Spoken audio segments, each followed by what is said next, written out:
കുടുംബകോടതി വിഷയങ്ങളുമായി ബന്ധപ്പെട്ട് വരുന്ന പുതിയൊരു വീഡിയോയിലേക്ക് എല്ലാവർക്കും സ്വാഗതം. വീഡിയോ കാണുന്ന ആർക്കെങ്കിലും കുടുംബകോടതി വിഷയങ്ങളുമായി ബന്ധപ്പെട്ട് എന്തെങ്കിലും സംശയങ്ങളുണ്ടെങ്കിൽ കോൺടാക്റ്റ് ചെയ്യാം.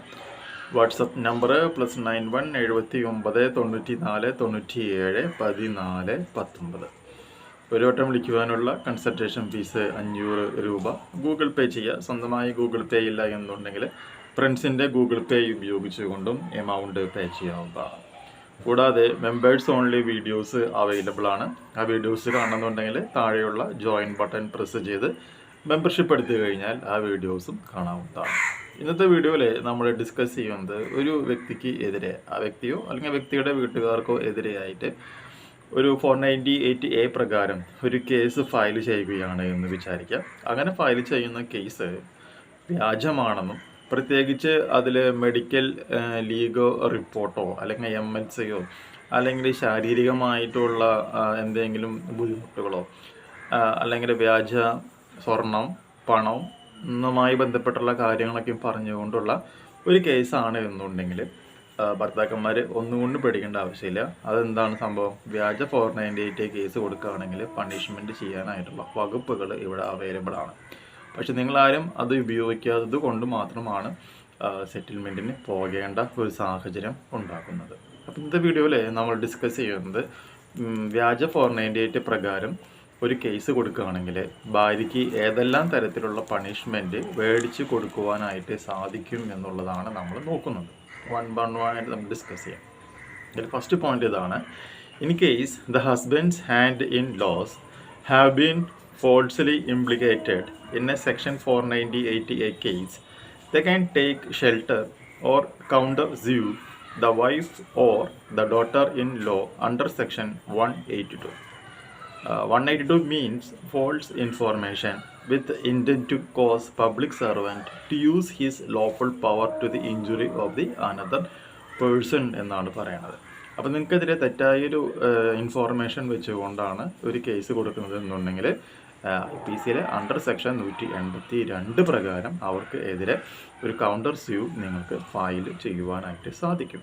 ഇനി രണ്ടാമത്തെ ഒരു മെത്തേഡ് എന്ന് പറയുന്നത് സെക്ഷൻ 211 എന്ന് പറയുന്ന IPCയിലെ ഒരു സെക്ഷനാണ്. അതായത് false charge of offence made with intent to injure എന്നാണ് പറയുന്നത്.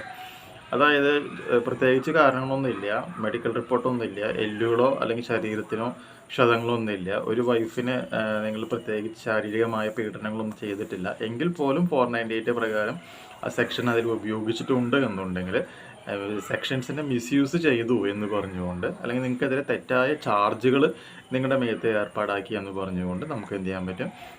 സെക്ഷൻ 211 IPC പ്രകാരം വൈഫിനെതിരെ കേസ് ഫയൽ ചെയ്യാനായിട്ട് നിങ്ങൾക്ക് പറ്റും. അടുത്തതാണ് they can ask for compensation for falsely being accused under section 498A from the wife or daughter-in-law under section 250, that is compensation for accusations without reasonable cause of the CRPC 250 പ്രകാരം compensation ചോദിക്കുവാനായിട്ട് സാധിക്കും.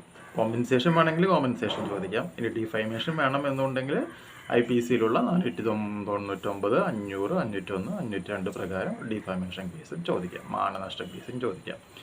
നാലാമത്തെ method എന്ന് പറയുന്നത് section 358, that is compensation to persons groundlessly arrested of the criminal procedure code എന്നാണ് പറയുന്നത്. അതായത് ഈ 498 case file ചെയ്യുമ്പോൾ നമുക്കറിയാം Arnesh Kumar versus state of Bihar 2014 case പ്രകാരം ഒരു ഓട്ടോമാറ്റിക് അറസ്റ്റ് ഒരിക്കലും ഉണ്ടാവാൻ പാടില്ല എന്നുള്ളത് സുപ്രീം കോടതി വ്യക്തമായി പറഞ്ഞു വെച്ചിട്ടുണ്ട്. അങ്ങനെ ഉണ്ടായിട്ട് പോലും നിങ്ങൾ അറസ്റ്റ് ചെയ്തു എന്ന് വരികയാണ് എന്നുണ്ടെങ്കിൽ സെക്ഷൻ 358 പ്രകാരം നിങ്ങൾക്ക് എന്ത് ചെയ്യാൻ പറ്റും?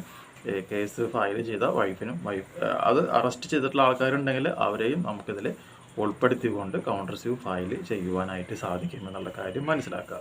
അടുത്ത പ്രധാനപ്പെട്ട പോയിന്റ്, നിങ്ങൾക്ക് ഒരു കാരണവശാലും ആൻറ്റിസിപ്പേറ്ററി ബെയിൽ എടുക്കേണ്ട ആവശ്യമില്ല. നാട്ടിൽ നിൽക്കുന്ന ആൾക്കാരാണ് എന്നുണ്ടെങ്കിൽ കോടതി പറയുന്ന ഡേറ്റിന് പോയിട്ട് സാധാ ജാമ്യം എടുത്താൽ മതി എന്നുള്ളൊരു കാര്യം പ്രത്യേകം മനസ്സിലാക്കാം. ഓക്കെ, ഇനി നിങ്ങൾ വിദേശത്താണ് എന്നുണ്ടെങ്കിൽ മാത്രം എന്ത് ചെയ്താൽ മതി? നാട്ടിലേക്ക് എത്താൻ പറ്റാത്തൊരു സാഹചര്യം ആണെങ്കിൽ മാത്രം ആൻറ്റിസിപ്പേറ്ററി ബെയിൽ എടുക്കുക, അല്ലാതെ സാഹചര്യത്തിൽ നോർമൽ ബെയിൽ എടുക്കുക. ഈ ഒരു ഇൻഫർമേഷൻ നിങ്ങൾക്ക് യൂസ്ഫുൾ ആയിട്ടുണ്ടെങ്കിൽ തീർച്ചയായും നമ്മുടെ ചാനലൊന്ന് സബ്സ്ക്രൈബ് ചെയ്യുക. തൊട്ടടുത്ത് കാണുന്ന ബെൽ ബട്ടൺ ഒന്ന് എനേബിൾ ചെയ്യാം. പുതിയൊരു വീഡിയോ ആയിട്ട് വീണ്ടും കാണാം. ബൈ.